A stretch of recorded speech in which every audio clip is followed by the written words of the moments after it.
13 June ইরানের রাজধানী তেহরানে Israeli বিমান বাহিনীর হামলার মধ্য দিয়ে শুরু হয় ইরান ইসরায়েল সংঘাত।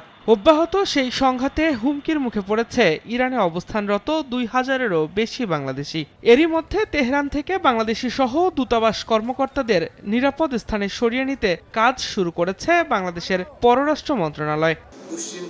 মঙ্গলবার বিকালে পররাষ্ট্র মন্ত্রণালয়ে ইরান ইসরায়েল যুদ্ধ পরিস্থিতি এবং প্রবাসী বাংলাদেশিদের নিরাপত্তা নিয়ে ব্রিফিং করেন ভারপ্রাপ্ত পররাষ্ট্র সচিব রুহুল আলম সিদ্দিকী।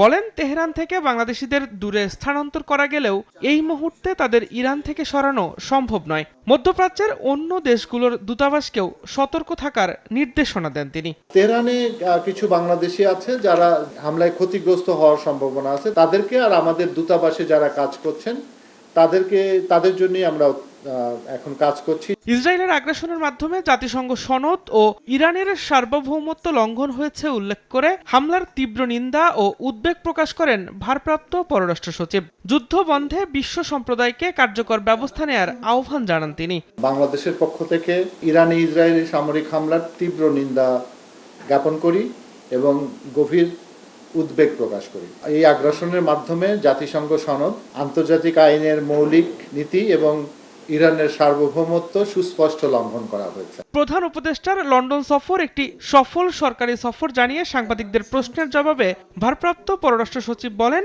ব্রিটেনের প্রধানমন্ত্রীর সঙ্গে ডক্টর ইউনূসের বৈঠকের কথা থাকলেও কোনো একটি নির্দিষ্ট কারণে তা অনুষ্ঠিত হয়নি।